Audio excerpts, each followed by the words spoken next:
It's a remarkable piece of footage. If it's a hoax, it's very well done. If it's not, then I would say it's probably revolutionary. It's a fake, in my opinion. If you continue to ask questions that are out of bounds, I won't hesitate to terminate this interview. This is powerful because this is not a staged event. This is real.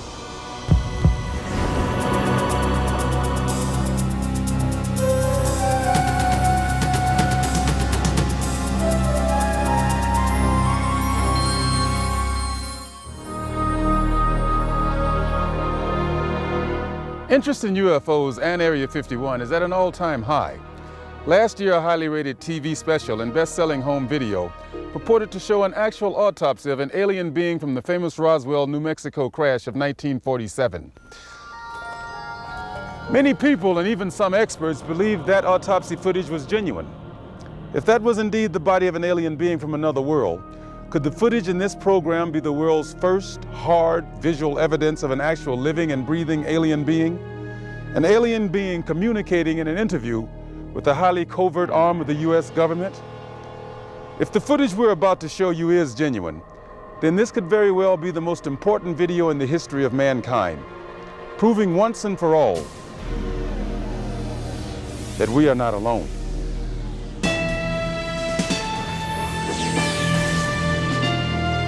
Within Nevada's Nellis Air Force Range, protected by the tightest security in the world, is the Groom Lake Test Site, aka Dreamland, aka Area 51, an installation so secret the government cryptically acknowledges its existence only as an operating location. Until recently, the military flat out denied the presence of such a base. It has served as the testing ground for many secret research and development projects, such as the U-2 and SR-71 Blackbird spy planes, the F-117A stealth fighter, and now the SR-75 penetrator, the super-secret replacement for the SR-71. Every morning, a select group of specialists with high security clearances, some reportedly as high as 38 levels above top secret, arrive at McCarran Airport in Las Vegas to be flown to Area 51 aboard a Boeing 737. From the time they leave the ground until they return to Las Vegas at the end of each working day, they enter a world no outsider can ever truly know, except through rumor and the occasional shocking revelation. In 1989, a physicist named Robert Lazar went public with the stunning claim that the United States government was test flying dish-shaped aircraft of extraterrestrial origin at Area 51. Interviewed in silhouette by a Las Vegas TV reporter, Lazar, calling himself Dennis, claimed to be employed at a site on the outskirts of Area 51 known as S4, where he was part of a team attempting to back-engineer the saucers to discover the secret of their advanced propulsion system. It was a very sleek, thin-looking, flying saucer-shaped craft. There were 9 total. I only got to essentially work, back engineer, or analyze one of the craft. It's very plain. It's all one solid color, a grayish pewter color, the same color as the outside of the craft. There are no sharp corners anywhere. Every device in the craft, the seat, the amplifier housings, everything has a rounded corner on it, almost as if it was all fashioned out of wax and then slightly melted, so everything curved, even where the ceiling meets the floor on the end. Everything has a curve to it. Very, very plain, very wide open, very impractical use of space. And there are 3 levels. The lower level houses the amplifiers themselves that swing, the 3 of them. The center level is where you enter the craft, where the seats and the amplifiers are, and the top level is a small area, and I did not have access to that, so I don't know what's up there. Absolutely alien craft, there's no question about it. Well, first of all, the scope of the project was to back engineer it. If they were United States craft, we wouldn't be going backward trying to find out how they were built if we had built them. Second of all, the size of the equipment inside, the size of the seats, the materials that were in use, completely alien to us, pardon the pun, and the fuel, element 115, essentially non-existent. All these factors together, and of course the briefing information stating that they were alien craft. Along with Robert Lazar, rocket scientist David Adair is one of the few individuals who will go on record concerning his personal experiences with alien technology at Area 51. Was not of our origin. They shouldn't have let me see that. And then in the results of it, they locked me in a room. And the reason they locked me up in a room was because I wouldn't tell them any more about how the engine would function, and they started getting a little bit more perturbed about that. A former consultant to NASA and top aerospace companies, Adair claims that in 1971 he was brought in to study the engine of a downed flying saucer. What I was looking at was a technological marvel of its time, and it was a magnificent thing to see sitting there, and the whole situation just started really getting me more angry than anything, because the fact that they could sit on such a hunk of technology and not tell us about it. Here we are using liquid fuel engines and rockets at NASA, and here they got an engine that's probably, in theory that we know of, could be a speed of light, an engine capable of speed of light or even faster. Ufologist and lecturer Sean David Morton has appeared on Sightings, Strange Universe, and Hard Copy. He offers his own perspective on Lazar's stunning claim and the super-secret Area 51. Area 51 is approximately 135 miles north of Las Vegas. It sits in a box that's at the western middle corner of the Nellis test site. It was originally called the Groom Lake Facility, and Area 51 actually gets its name from a bombing classification. There's Area 49, 50, 51, 52, et cetera, et cetera. So one of the things that Robert Lazar told us was that if we simply went out to a black mailbox at 6:30 p.m. on Wednesday nights, that we would actually see flying saucers, that these objects would test, and that this was the military testing time between 6:30 and 9:30, and then early in the morning between about 3 a.m. and about 6 a.m. Vigorous efforts have been made by employees of the government and others to debunk Lazar's claims and discredit him personally. Nevertheless, Area 51 has become the center of a raging controversy, whether in fact certain clandestine agencies of the U.S. government are in secret contact with alien beings. Project Sigma was supposedly a deal between the United States government and various extraterrestrials that after the Roswell crash of 1947, that an organization called Majestic 12 was formed, and then in 1953, President Eisenhower was then brought in on this. Well, there was a negotiation going back and forth between the United States military, the government, and the extraterrestrials. Apparently, we had a number of things that the extraterrestrials wanted.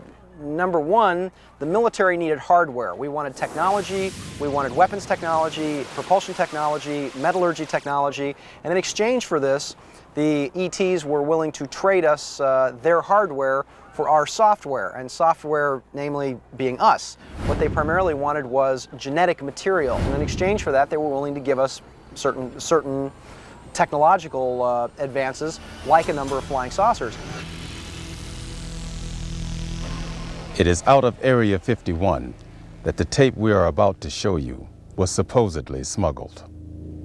On Friday, July 26, 1996, the offices of Rocket Pictures, a producer-distributor of motion pictures and television programs, received a phone call. A male voice, identifying himself only as Victor, claimed to be in possession of a videotaped interview with an extraterrestrial being. Tom Coleman, president of Rocket Pictures, was intrigued enough to take the call.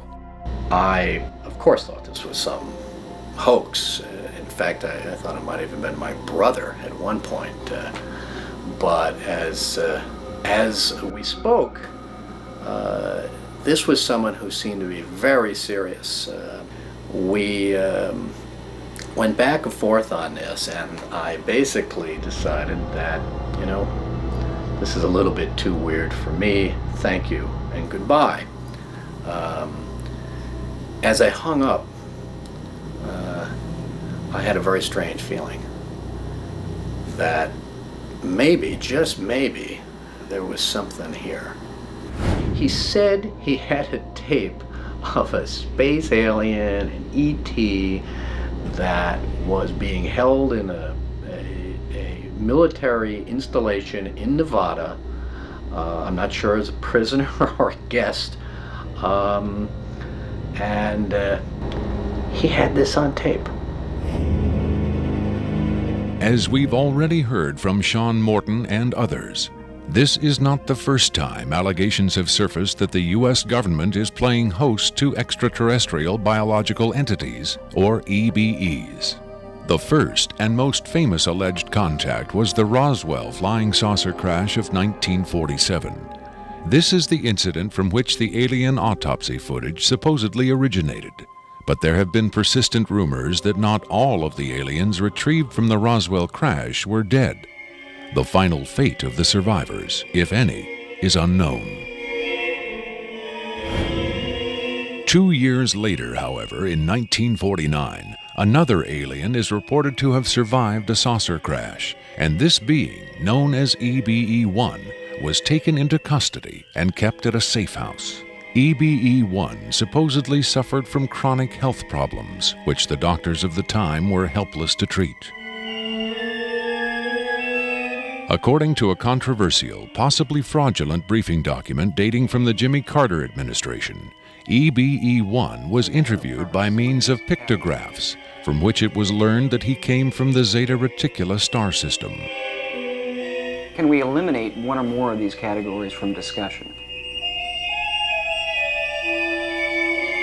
The laborious process of developing a set of symbols that could be used and understood by both human and alien amounted to the creation of a new language. If such an effort was made, it represents the greatest achievement in linguistics since the deciphering of the Rosetta Stone.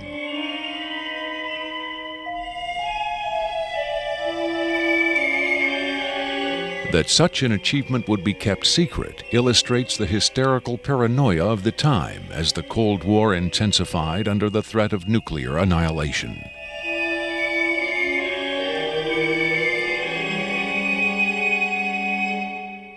The so-called Carter-Aquarius briefing document states that EBE-1 died of unknown causes on June 18, 1952.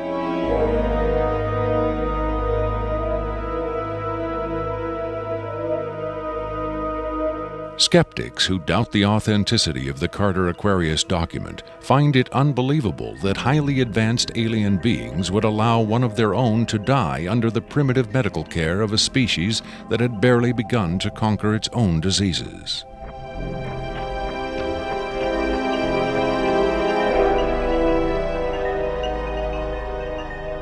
But as we will hear, there are those who claim that to the aliens, death is not a final end to be feared, but a mere transition.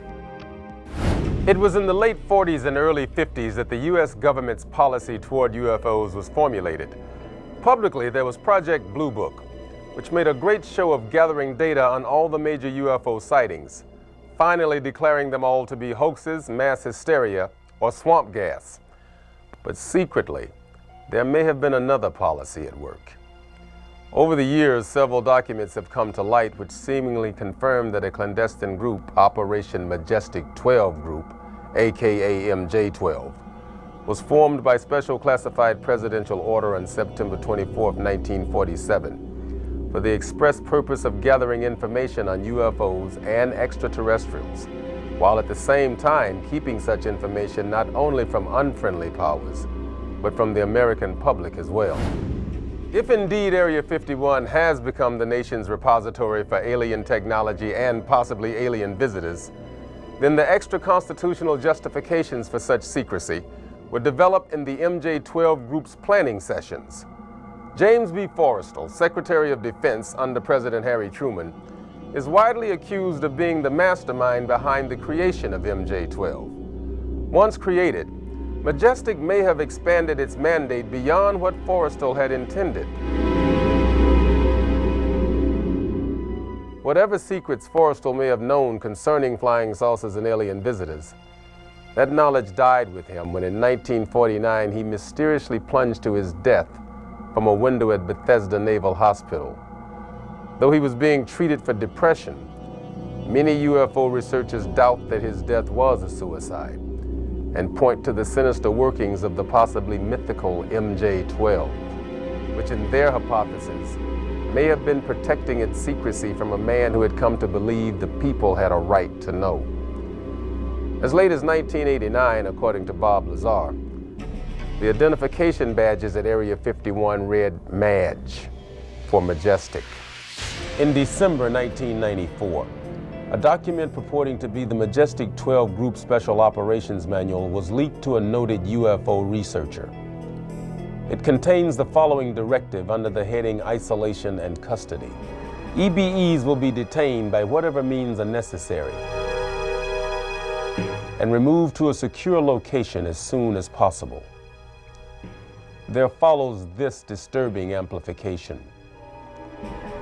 Although it is preferable to maintain the physical well-being of any entity, the loss of EBE life is considered acceptable if conditions or delays to preserve that life in any way compromise the security of the operations. From the beginning of the UFO age, it seems, secrecy was always the government's prime directive. In 1988, another anonymous government source, codenamed Falcon, claimed that a second extraterrestrial biological entity, EBE-2, voluntarily became a guest of our government, allowing himself to be examined and interviewed. In this scenario, Area 51 became, for a time at least, a sort of extraterrestrial embassy, the setting for mankind's first attempt at diplomacy with beings from another world. Different sources disagree as to how communication was established.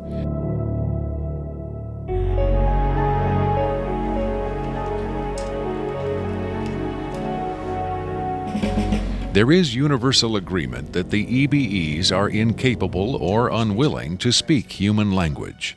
In addition to the pictographs used by EBE-1, it has been reported by Falcon that in the early 1950s, EBE-2 was fitted with some sort of artificial voice box, allowing him to speak words, and that he learned the English language very rapidly. Other sources doubt this story, however. By our kind, do you mean we Americans? What has been reported most persistently is that the aliens communicate via thought projection, or telepathy. They would have been tortured, made to give up their secrets, instead of questioned in this friendly manner. We cannot be forced to communicate. Has it been tried? Not by us. We speak to who's ever willing to listen. The idea of telepathic communication with alien beings carries with it the same doubts and controversy attached to telepathy itself. Do the practitioners of this ancient art really have the ability to read minds? Or are they crafty charlatans who simply tell the listener what he or she wants to hear? If the cynics are right, then the self-proclaimed telepaths recruited by the government in the 1950s were playing an astoundingly daring hoax by claiming to speak for the mute visitors from the stars. Defenders of telepathy call this notion preposterous and point to the long history of government-funded research into mind reading as proof that their science has merit. In the last 4 decades, there have been persistent, often contradictory rumors and even eyewitness accounts of other alien visitors meeting secretly with military or government officials. But what about today? The Tester Corporation has recently come out with a model kit of Gray, the extraterrestrial life form, and a scale model of the so-called sport model, the UFO Bob Lazar says he studied at Area 51. This UFO kit has quickly become one of the most successful model kits in the history of the company. If the military is, in fact, conducting tests of extraterrestrial spacecraft at Area 51, then where are the alien creators of these craft? In his first TV appearance under the pseudonym Dennis, Bob Lazar was asked if there are living aliens at Area 51. Clearly nervous, he evaded the question by saying, quote, "I really want to steer away from that right now," unquote. In subsequent interviews, however, he admitted catching a glimpse of two scientists talking to a strange short figure with long arms. He also reported seeing several documents that seemed to contain first-hand information on alien civilizations. Lazar is skeptical of a claim made by Falcon that a group of EBEs have been given complete control of a separate base within Dreamland. But he does admit having read a report of a tragic misunderstanding between military personnel and alien beings in the late 70s. Lazar states that it had to do with bullets the MPs were carrying, and that the bullets might explode, possibly due to a field the aliens had generated in that area. This encounter supposedly resulted in the deaths of all the humans involved by head wounds. But if there was ever a large-scale alien presence at Area 51, Lazar saw no evidence of it doing his work at S4 in the late 80s. Is it possible that the deadly misunderstanding of 10 years earlier brought human-alien cooperation to an end? In his September 21, 1987 speech to the UN General Assembly, President Reagan himself did little to dispel the notion that this deadly misunderstanding brought human-alien cooperation to an end. In our obsession with antagonisms of the moment, we often forget how much unites all the members of humanity. Perhaps we need some outside universal threat to make us recognize this common bound. I occasionally think how quickly our differences worldwide would vanish if we were facing an alien threat from outside this world.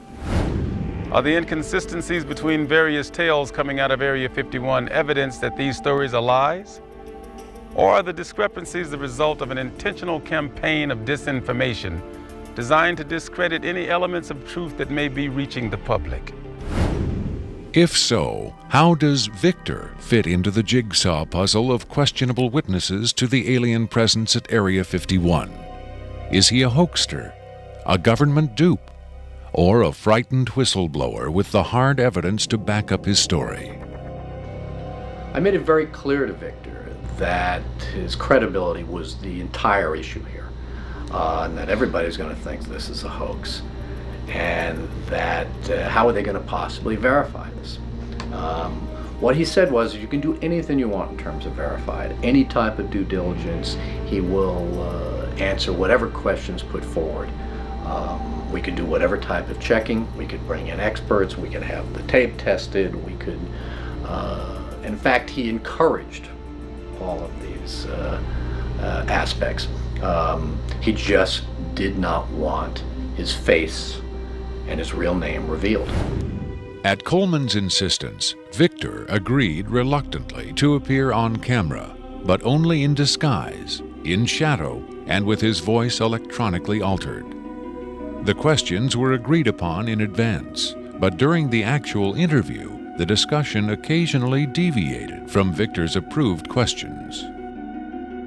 What is your occupation at Area 51? I won't answer that. I have had reason to be present at Area 51, but I'm not going to clarify whether or not I was there as an employee. Are you saying you were there as a visitor? I'm not going to specify why or in what capacity I was there, only that I was there. Can you tell us how many times you were there? When I agreed to this, my fundamental ground rule was that I would not be asked to divulge personal data that might help pinpoint my identity. If you continue to ask questions that are out of bounds, I won't hesitate to terminate this interview. Are you saying that the number of times you were present at Area 51 is enough to pinpoint your identity? Any specifics will narrow the field of suspects. Of course, I could lie. Let's say I've been there 47 times, or anyway more than once. Let's turn to the tape itself. The copy you've supplied is not the original tape. No. Was the original at Area 51 when you copied it? That's out of bounds. Is it fair to assume that the copying of tapes at Area 51 is heavily restricted? You can assume anything you like. I would say that's a fair assumption. That's obvious. I will say that this tape was copied under special circumstances. Otherwise, copying it would have been impossible. Can you be more specific? More specific? Okay, I'm sure they've figured this much out already. Recently, there was a wholesale transfer of video documentation from analog tape to digital disk storage. In a couple of instances, this allowed data to leak from a highest security system to a less high security system. Even so, this particular tape was the only... I think that's about all I'll say about that. Was there something about this particular clip that made it more accessible to be copied? Not necessarily, no. Was there something about the content that caused them to file it differently or give it special handling? This interview was terminated. The interview resumed only after a discussion of the ground rules.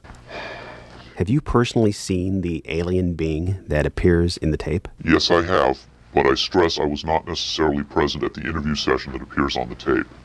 I'm not going to be specific. I may have encountered the being at another time. What can you tell us about the alien interview we're about to see? This one is rather recent, very late in the series. The interview process has been ongoing since the being arrived, which was in 1989. Approximately twice a month, they sit it down for a session that generally lasts from 3 to 5 hours. If they try to go longer than that, or if they schedule the sessions more frequently, the being becomes unresponsive. There's a fair amount of infighting among the scientists from different disciplines to get their questions asked. What has the alien revealed? Various minor technical details of the saucers. The physicists and engineers are frankly frustrated. They feel the being is withholding information. Possibly concepts are getting lost because all the information has to come through a telepath. But also it may be that the bulk of their scientific knowledge is just too advanced to be translated into our primitive conceptual framework. It's analogous to if a human scientist were to try to translate quantum mechanics into the grunts and screeches of a chimpanzee. That's not a very flattering comparison. Frankly, there's a high attrition rate for scientists in the program. You'd think they'd be energized by the challenge, but a lot of them take the ego deflation very hard when they find out not only how much they don't know, but how much they aren't even capable of understanding. What else has the alien communicated? Oddly enough, the being seems to have a much easier time communicating spiritual concepts.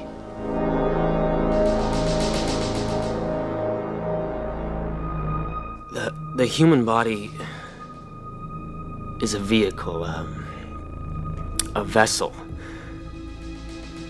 And the vessel must be maintained to serve the spirit with maximum efficiency. But a broken vessel can be replaced. The human spirit, or the soul, can have many vessels. Is the process natural or technological? Both are one. Technology is a natural excrescence of humanity. Technology is a process the vessel uses to perfect itself.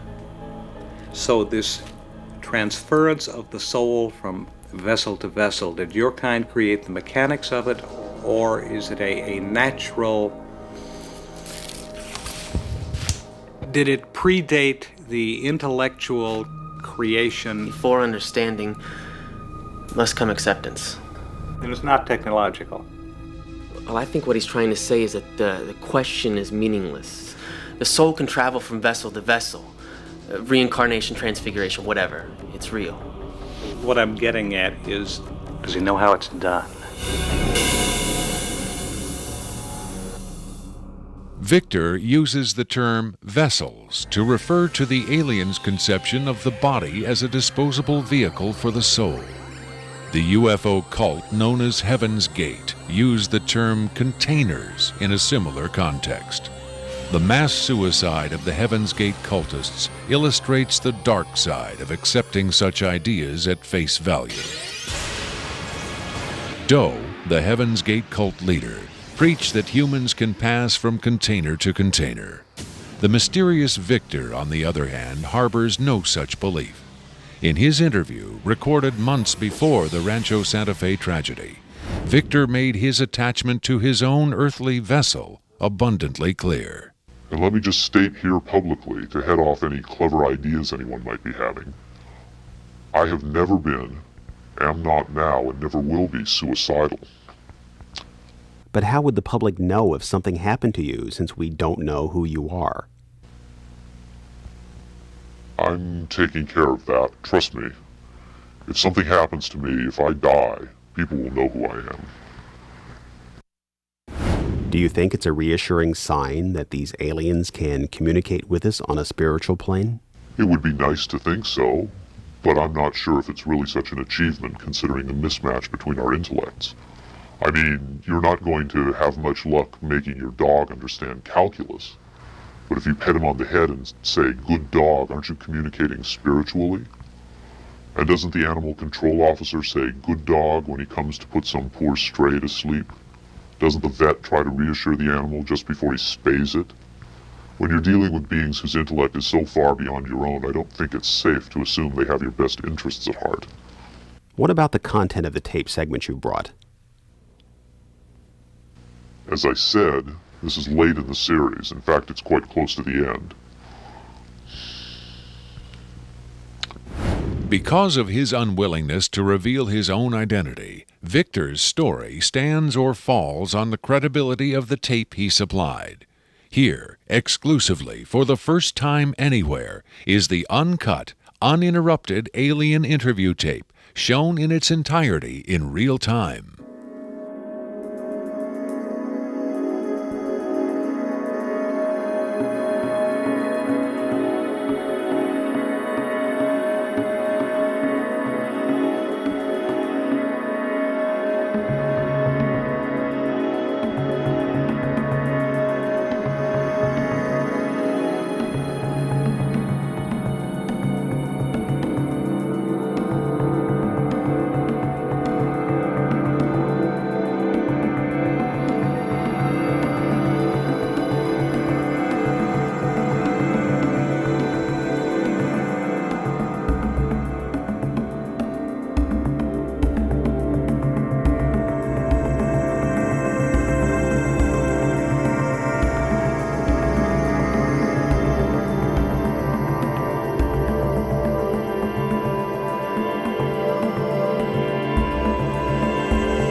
You removed the soundtrack from the tape before you turned it over to this program. That's correct. I can't allow the voices of the project personnel to be heard by the general public. There's a very good chance their family or friends on the outside might recognize them. Is it your purpose in releasing this tape to expose Area 51 to the world? My purpose is to expose the existence of the aliens, not compromise these individuals. I made the decision to come forward. I'm taking precautions to protect my own identity, and I don't think it's fair for me to put these others in danger of exposure. In any case, the interview on the tape went nowhere. It was interrupted, as you'll see. Can you describe for us what we're seeing? All right, we're looking at the interview suite at S4. It's kept dark for the comfort of the aliens. The figure who is just barely visible in the left foreground is the telepath, and behind the camera is a raked seating area for observers. Although in this case, I believe the only other person present was a military aide. The alien is seated behind a glass partition in a biocontainment area, which is maintained at Biosafety Level 2, the lowest designation. That's primarily for the protection of the aliens, not us. The theory is that if they were going to infect us with an alien bug, it would have happened 50 years ago. In fact, all the indications are the aliens eliminated microbial and viral life from their own ecosystem long ago. They aren't susceptible to our diseases directly, but it has been shown that microbes can reproduce and form colonies within their respiratory systems, which tends to exacerbate the debilities they seem to suffer anyway in our environment. In fact, you can see here the alien is beginning to flag. The interview was not going well. The telepath was trying to clarify some points from a previous interview, but he wasn't receiving coherent responses. As you can see, the being is in real distress. At this point, the telepath is sending out a message to the medical staff. He's trying to communicate with the alien, but he's getting no response.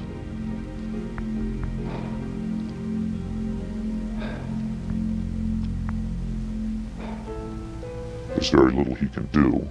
There's no direct connection between his space and the biocontainment area. That's the aide stepping in on the right. The medical staff should be there by now. They're slow in responding. There they are. I have to say the medical personnel at S4 are less than first rate. They tend to be selected for their willingness to keep secrets rather than their medical competence. By the way, he's not shining that light into the eyes. It looks that way, but in fact he's checking for hemorrhaging around the eye sockets and in the nasal cavity. I'm sorry. It's very hard for me to watch this.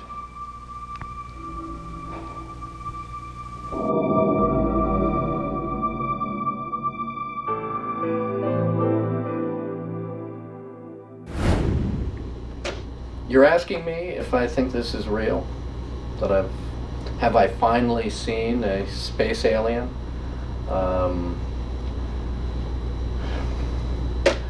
I don't know. But I do know this. I know that this is not a tricked up version like the Alien Autopsy. It doesn't attempt to distract you away from the alien. It doesn't have that cinema verite, black and white. It doesn't go to great lengths to try to fool the audience. Straight ahead. It's an alien on tape. Pretty much the way you'd probably film it. The point is this: what if it is real? In evaluating the authenticity of the alien interview tape, the logical place to begin is with the videotape itself. What can the technical details of this recording tell us about its origin? Rocket Pictures sent Victor's original tape to the Phoenix laboratory of renowned image analyst Jim Delatoso. Using the most up-to-date digital technology, Delatoso tried to determine the tape's authenticity. I've been exploring, looking at different aspects of the image itself to develop questions for a matrix on is it real or is it fake. I grabbed a frame in the computer and we're outputting it now in digital format, and you can see that we have an absolutely solid picture. What we've done is taken the picture and moved it over so that we can look at the information that's in between the frames. Now, when we look at the motion video, we can see that it still is not bad. And when we have this little indicator down here, it tells me that the original image was transferred using some kind of time-based corrector. These are video screens up here, television, video monitors, and they're off at an angle. If this was shot using a video camera with lines on it, we would see moire patterns up there, and we don't see the moire patterns. So there's a probability that this was shot originally on film, possibly a film stock like 72-52 or 72-47, depending on the lighting. The idea that these images may have originated on film is in direct contradiction to Victor's statement that the interview was shot on video. On closer inspection, Delatoso decided the images could indeed have been recorded by a video camera under certain specific conditions. In this case, I get the sense of it that this was originally created using either film, transferred telecine to beta, and then this is the third generation, or it was taped under very low light conditions with the video gain boosted probably 12 dB. Even the emotionless analysis of a computer cannot provide a definitive answer. Delatoso's efforts yield tantalizing hints, but in the end, they only increase the mystery. One of the key things about this creature are its eyes. Like the other experts, video analyst Jim Delatoso was emotionally affected by what he saw. He took the tape very seriously and offered this personal opinion. If someone faked this, I don't like these people. I think it's a bad thing for people to do, because if extraterrestrials come here, it's an incredibly important thing to understand who they are and why are they coming here. If this is not faked, I think we've got a glimpse here of a sense of communication with someone who came from a long distance away. When asked his opinion of the alien interview, Adair was careful to answer only in terms of his own experiences. If you're referring to the film where it's aliens being interrogated at Area 51, I don't know. I've never seen a UFO in my life. I've never seen aliens pickled in a jar or anything like that. But I know I saw an engine that wasn't from our terrestrial technology. If you're looking at an engine like that, it came out of a craft. If it come out of a craft, then that craft has occupants. So it's very logical to assume then that those occupants could still be here and they could be interrogating them, or they could have downed another craft since 1971. Makeup artist John Criswell has provided special effects creatures for many Hollywood motion pictures and television shows, such as Spaced Invaders and Babylon 5. Hired by Rocket Pictures to create the aliens for the recreation segments of this program, Criswell was very interested to finally see the real thing. By Hollywood standards, I would say it's a pretty decent puppet. Well, to be honest with you, I would love to buy this being real, but it's probably a hoax. Well, I think this is a really cool design, and it's a great concept, but I think I could have done better. Whoever did this, I mean, they could have a job in Hollywood in a minute, no problem. This one has a much creepier quality than the Alien Autopsy tape, I think. That one I definitely didn't buy just because of the way it laid on the table. There was a couple of things. This actually, whoever did this was, or if someone did this, they were very clever because it it hides a lot of stuff. So that's what makes me kind of disbelieve it a little bit. But, you know, who knows? Criswell thought the alien exhibited movements that would be difficult to fake. There are moments when this looks very real, and I don't know how they did certain little things about this. So right when I would say that it's definitely a puppet, he moves a certain way, or he'll lift up in the frame and all that, and all these little things are important to the, you know, to the character of it.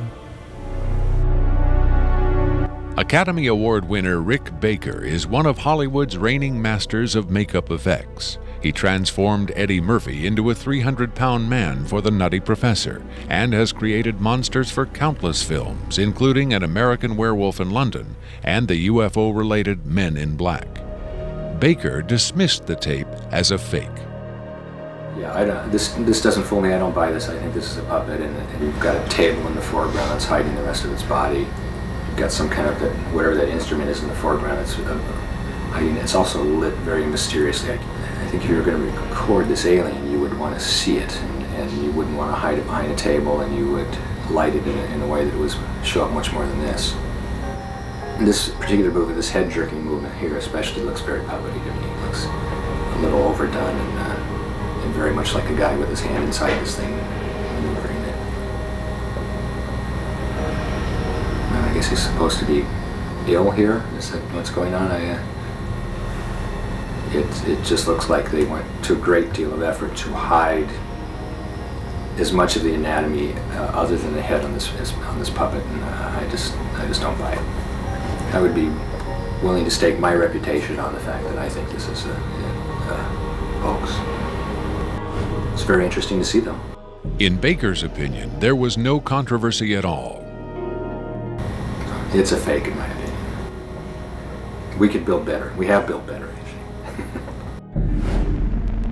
UFO expert Robert Dean, on the other hand, had no doubt whatsoever that the tape was authentic. This is powerful because this is not a staged event. This is real. In the 1960s, Robert O. Dean served as an Army intelligence analyst at NATO headquarters in Europe, where he claims to have seen first-hand evidence of alien beings and their artifacts. Retired from the Army, he is now a highly regarded UFO researcher and analyst. Dean was asked to view the tape and offer his expert opinion. They're treating him like a piece of livestock, wiping his lips. Calling on his own first-hand experience for comparison, Robert Dean was stunned and moved by what he saw. That breaks my heart.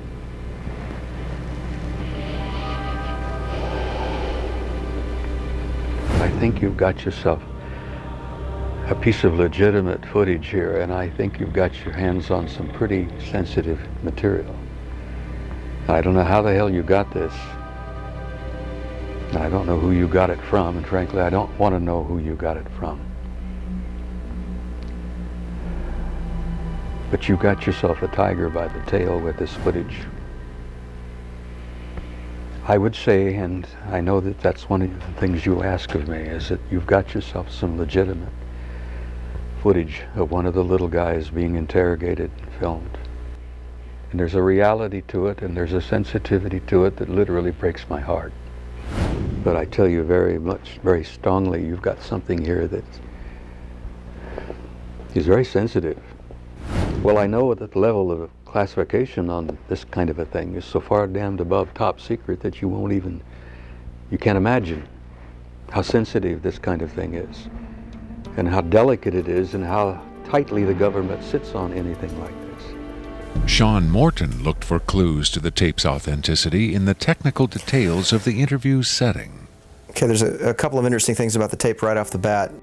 Morton tried to decipher the time code at the bottom of the screen. First off, what you're looking at in the time code is DNI, is Department of Naval Intelligence. So Department of Naval Intelligence, this would probably be a file number 27. It could be a security level, however, because security levels are supposedly go up to Q36, or the highest ones that we know about. The first interesting thing about that is that I'm noticing what looks like a medical monitor, and look at how slowly and erratic the heartbeat is. The heartbeat is literally 1, 2. It's very, very erratic, and it looks as though the heartbeat, being as erratic as it is only about, from counting that, it looks like it's about 30 a minute or so. Morton suggested an alternate explanation for the video's dim lighting. One of the unusual things about most of these particular race of aliens is they are very, very sensitive to light. So a lot of these interviews are conducted in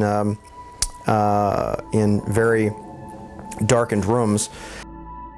To Morton's eye, many features of this alien dovetailed with accounts of other first-hand contactees. Another strange thing about the physiognomy of these creatures is, as well, is if you will notice that the neck itself is not at the back of the head like a human being is. The neck is actually in the center of the head, which is what actually gives it problems holding its head and its neck up. Whatever this is, it's being taken, the interview is actually being done through a piece of glass, which is probably something somebody faking the photographs probably wouldn't think about. Right there we see that the creature appears to be choking. The dark eyes, in many cases, are actually a form of lens that guards the creature against untoward sunlight. It's a remarkable piece of footage. I mean, it's very, very, very, very interesting. If it's a hoax, it's very well done. If it's not, then I would say it's probably revolutionary. Another expert who was asked to examine the tape was Michael Hesseman, one of Europe's leading UFO researchers and author of the international bestseller Beyond Roswell. When I got the first information about the alien interview footage, and when I saw the first picture, I said there might be a connection to a real incident. Hesseman was intrigued both by the alien's appearance and by Victor's claim that the being arrived at Area 51 in 1989. If it is authentic, it might be the most significant film ever published, ever shown on television. For several years now, Hesseman has been investigating reports that the South African Air Force shot down a flying saucer in the Kalahari Desert in 1989.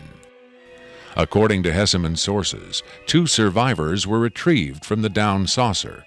One was sent to Wright-Patterson Air Force Base in Ohio, and the other to Area 51.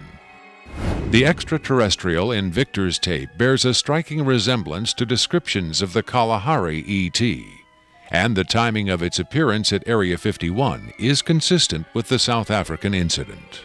If you see the drawings we have of the Kalahari alien and the descriptions we have, it seems to be the same being. And the Kalahari incident puts the alien interview footage into a context and gives it at least a probability that it might be real. It might be the real stuff, we just don't know. Whitley Strieber, best-selling author of Communion, claims to have had numerous personal contacts with alien beings. He has become the de facto spokesman for the growing number of people who claim to have been abducted by extraterrestrials. The nationally syndicated television program Strange Universe asked Strieber and several other abductees to view the alien interview tape. What Strieber saw left him profoundly shaken.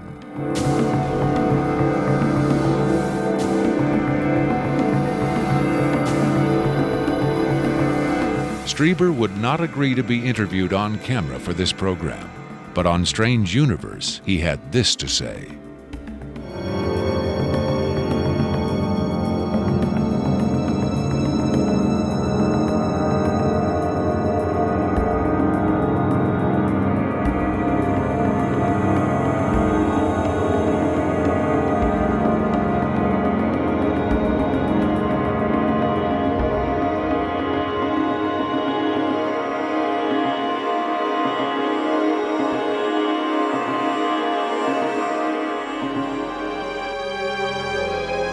On May 23, 1997, Victor gave a radio interview on the nationally syndicated show Coast to Coast AM with Art Bell. Speaking by telephone from an unknown location, Victor answered questions from host Art Bell and his guest, UFO expert Sean Morton.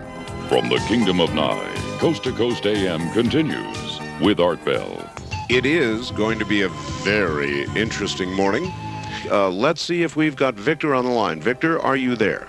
I'm here. Welcome to the program, Victor.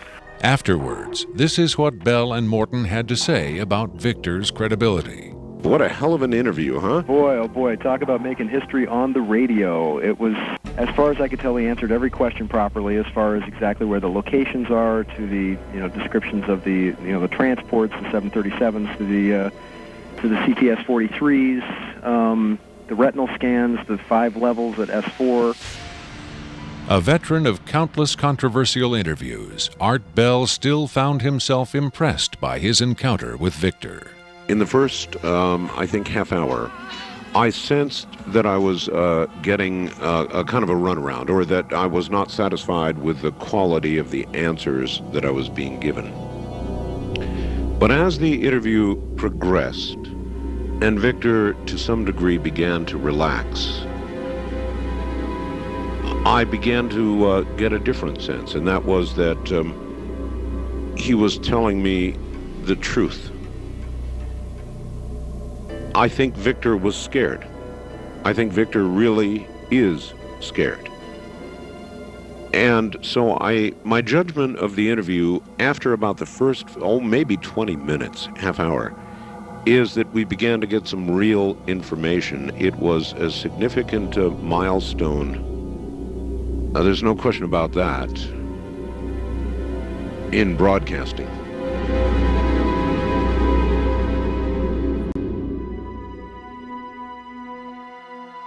If the government has really been in contact with superior aliens, wouldn't we see some evidence of it? For instance, amazing new scientific discoveries. Limitless free energy? A cure for cancer? We might if the government's motive were the betterment of mankind. The government's motive is control. And just as much as they crave control, they fear loss of control. Knowledge is power, but power does not necessarily confer competence. The people at the top of this program are intellectually very average. They're not capable of making proper use of what's been handed to them, but they have no intention of letting anyone else ever get a chance to solve the puzzle. And let's not forget there's also the real possibility that the government is being manipulated by the extraterrestrials for their own purposes. You could have released this tape to the news media, but you insisted on being paid for it. Doesn't that cast doubt on your own motives? Yes, and I was aware of that going in, but that's a cross I'm prepared to bear. I find it disgusting that the most important event in human history is being kept secret simply because certain unimaginative officials have the power to do so. But at the same time, I do see the irony in my own actions.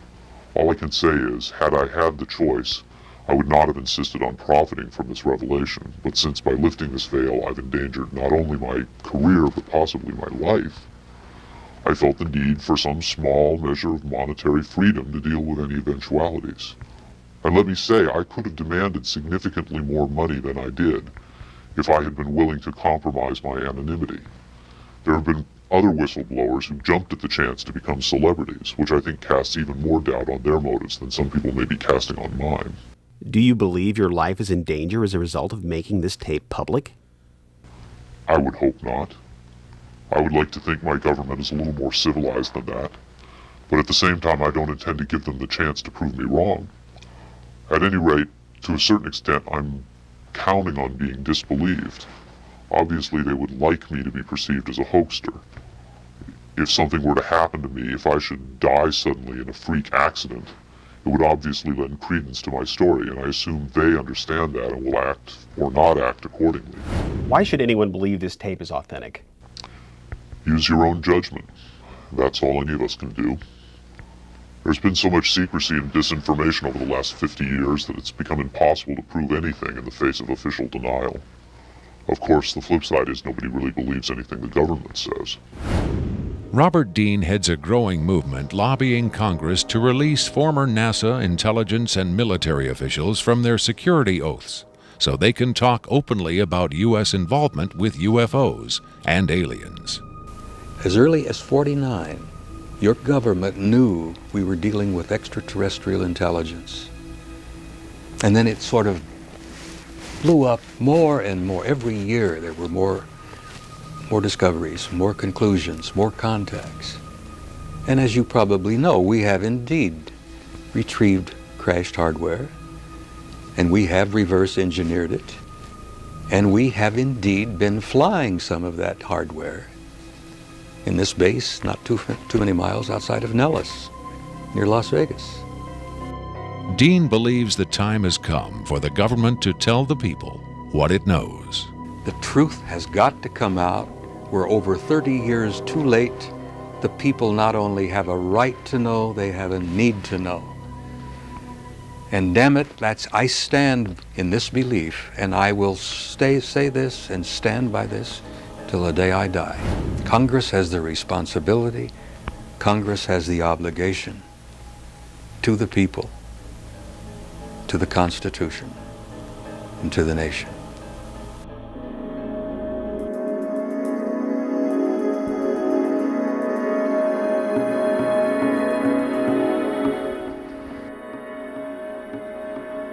Did this alien die? I can't answer that with certainty. I do know the interviews came to an end. Whether the being died or was retired, and I don't mean that in the spy thriller sense of having it killed, I mean retired from the interview process. I just don't know. I'm fairly certain it didn't go home, at least not in the physical sense. But these beings, they don't seem to be very concerned about dying or avoiding death. Why do you think that is? Maybe they know what comes after death with more confidence than we do. Maybe there's another vessel waiting for them on the other side. The other side? Yes, which may in fact be where they come from in the first place.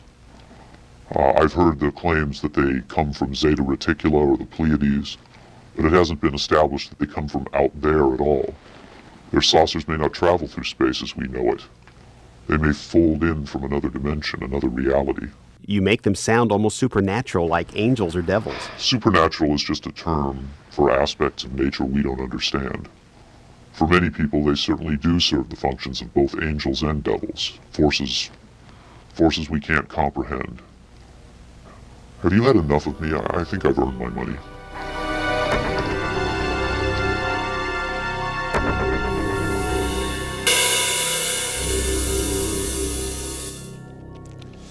Is seeing believing?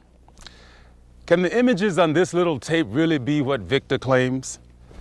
To even take the question seriously requires a belief in the possibility of wonder, a willingness to accept an almost unimaginable truth. It's far easier and safer to label it a hoax. I'm standing on Nevada Highway 375, America's official extraterrestrial highway, redesignated last year by the legislature in acknowledgement of the worldwide fame that has become attached to this desolate spot. Beyond those mountains is Area 51, the most widely discussed secret place on Earth. Whether as a hoax or a mind-expanding revelation, this alien interview is now a part of the Area 51 legend. There will come a day when the secrecy at Area 51 ends. When that day comes, then we will know whether this tape was real and what the true motive was for its sudden appearance. Until then, we can only speculate, investigate, and hope.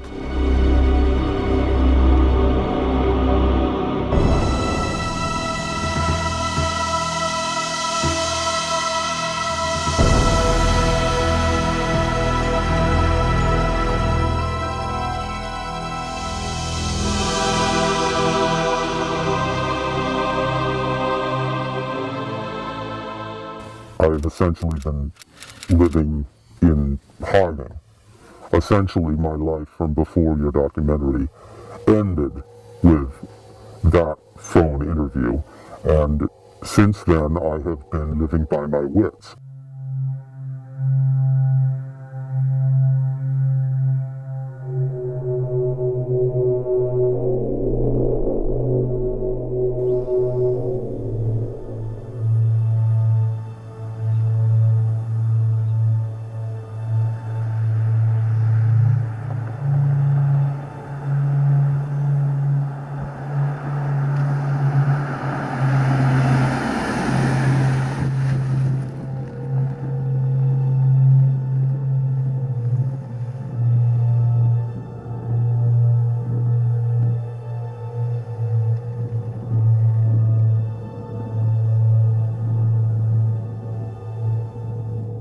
two of you, two cameras.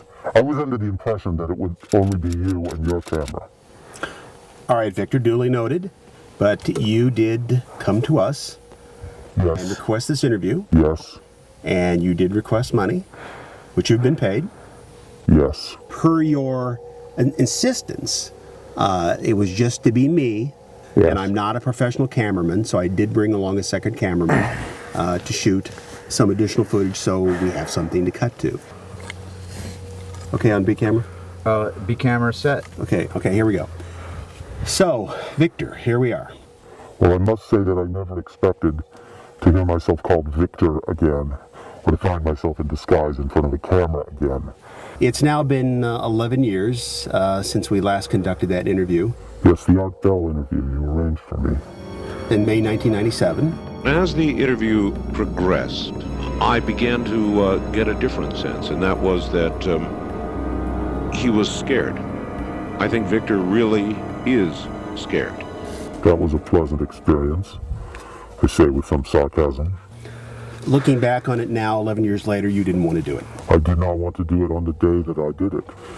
You and that rocket man foisted it upon me after we had made an agreement for one on-screen appearance in your little documentary, and then somehow that agreement metastasized into an ongoing series of promotional appearances, which was not part of the agreement.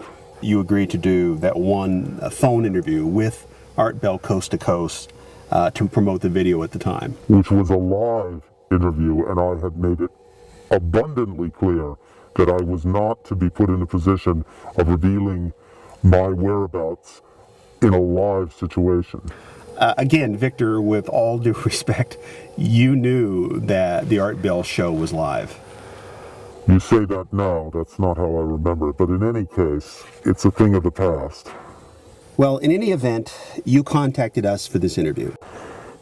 This situation has not been of my choosing.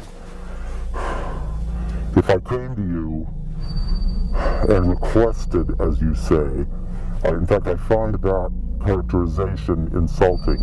I did not request to give you information. I offered you information. Yes, I did demand payment. Certainly I demanded it. I would not have been given it had I not demanded it.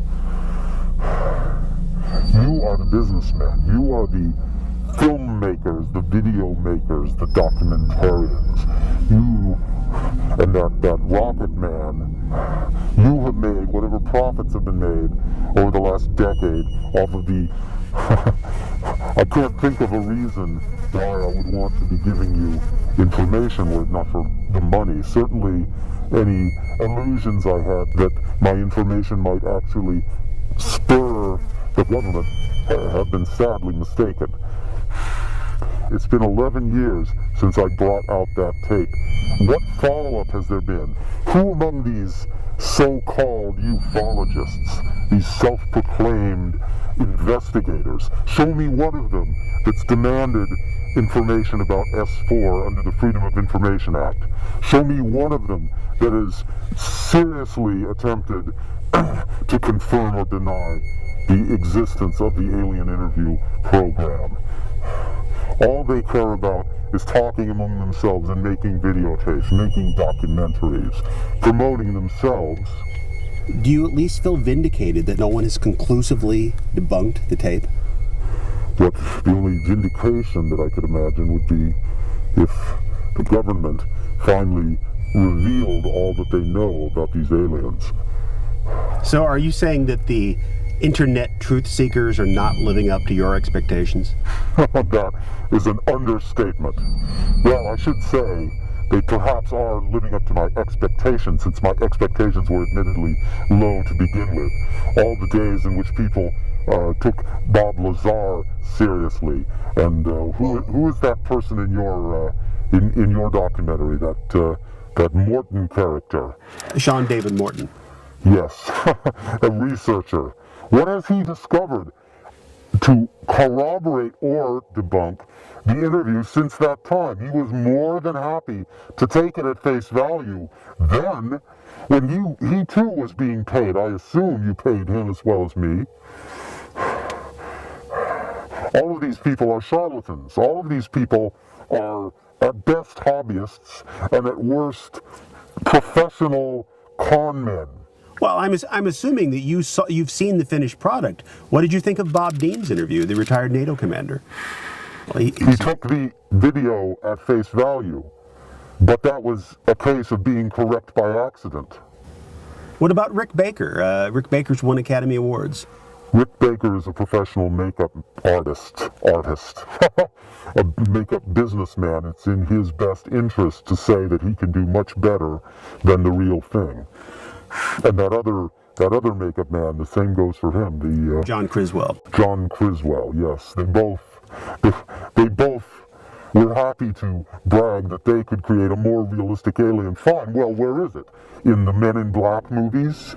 In that ridiculous alien autopsy footage? Show me a more authentic alien than the one in that interview.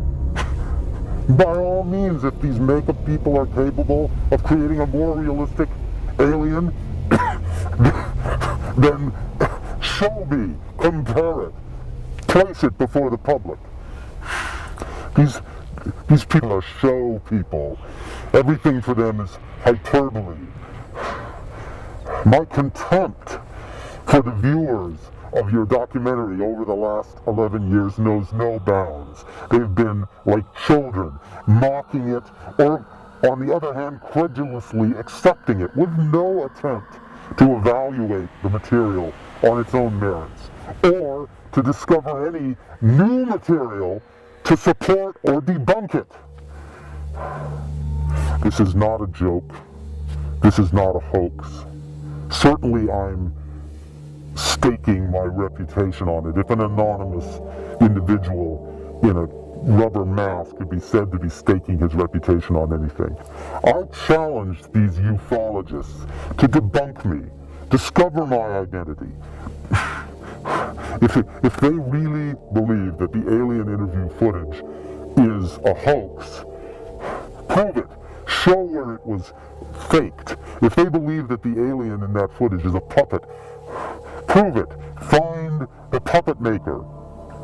If they believe that I am a hoaxer, prove it. Discover my real identity. It certainly doesn't matter to me at this point. Do you need some water? Let me say,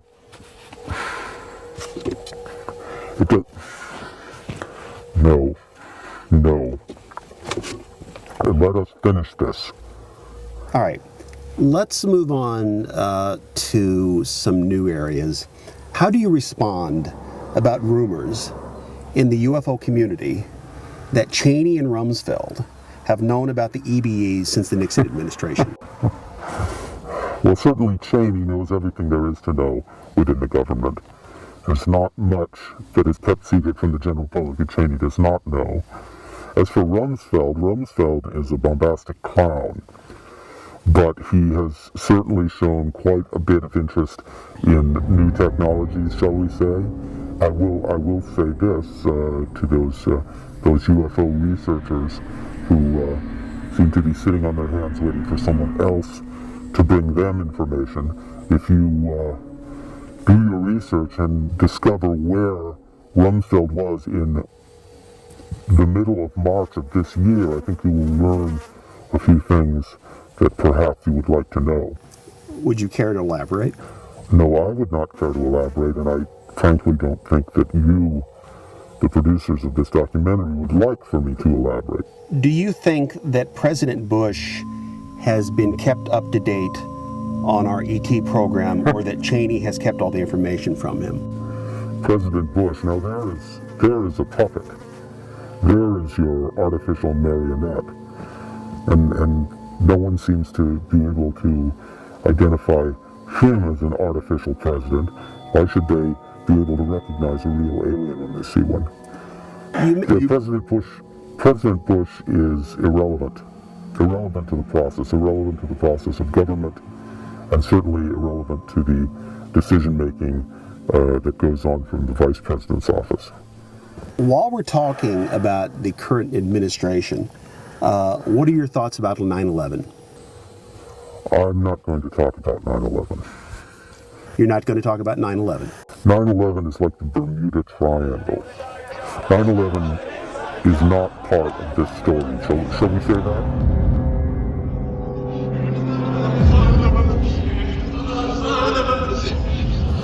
Are the EBEs still at the base in Utah? The base at Utah. In the Art Bell interview in 1997, you alluded, I believe more than alluded, to the fact that the EBEs were moved from Area 51 which has been to the base in Utah. Yes. Are the EBEs, in your opinion, with your knowledge, are they still at the base in Utah? The EBEs, to my knowledge, are all, at this time, deceased, if you want to call it that.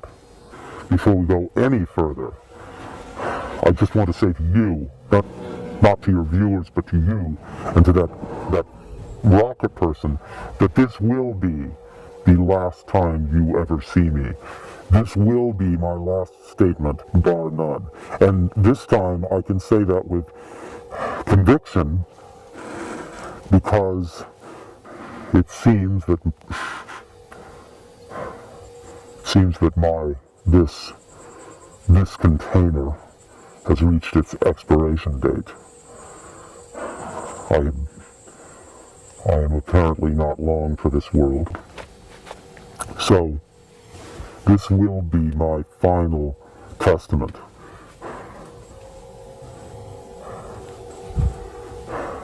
And what is your final testament? Thank you for the compassion. As I intimated on the Art Bell interview, my involvement with S4 and the Alien Interview Program did come to an end in 1997, and I have not been involved with the Black Ops program for more than a decade. However, I have been in contact with certain individuals who are still involved in attempting to make sense of the information that was gathered before the aliens discorporated. And I'm here to tell you, gentlemen, that if I am not long for this world, you are not much longer. As the Bible thumpers say, the end times are upon us. The end of the world? The end of the world. We have been tested and found wanting. The aliens came, they presented themselves to humanity. They were taken and held and questioned and allowed to die. And now the reckoning is at hand. Let me give a task to these so-called investigators, these ufologists. Look into the record and attempt to determine where Donald Rumsfeld was on March 23rd of this year. What is the significance of this Rumsfeld date that you keep referring to? Donald Rumsfeld has been aware of the alien interviews at least since 1974, in the last days of the Nixon cabal. And even when he was out of government, he managed to keep his hand in. But it was not until the bogus telepath program was finally exposed within the secret Black Ops operation that the true translation, that the true meaning of the alien communication was made clear to him. And since then, I think you will find he has lost all interest in the United States and trivial earthly power. His sole interest now is to find a way to be one of those who are taken off when the end comes. So what you're saying is the biblical end times are upon us? Is that what you're telling me? It's rather childish to call them biblical, since the Bible itself is simply a smokescreen. These aliens come from the universe of science, not the universe of religion. Religion is a deliberate disinformation campaign started by those who first encountered the aliens and first kept that knowledge to themselves. Donald Rumsfeld is merely one of the last of the line of those who try to maintain personal control over information that should have been made public to the entire human race. And now that he understands exactly what it is these aliens have been trying to tell us, he has completely lost interest in the rest of humanity. His sole concern is to be one of the few, one of the what he considers to be the elite, the elect specimens, if you will, the elect specimen, who are taken off the earth before the final trumpet sounds. Well, I have to tell you, this sounds an awful lot like Armageddon. I mean, 2012, the Mayan calendar. The Tzolk'in calendar is another inaccurate representation of what we are talking about.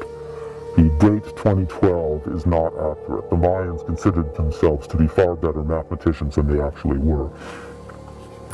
In point of fact, the date is very close, but not 2012. Not 2012. Not within my lifetime that's left of it, but certainly within yours. Let's just say that I wouldn't plan a 20th anniversary edition of this documentary.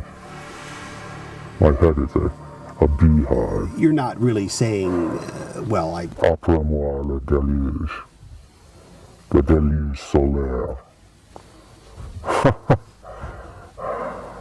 I won't be here for it, but you, gentlemen, will. Was it Seneca? I think it was... No, it was Strato who said, "When I am gone, let earth and fire mix.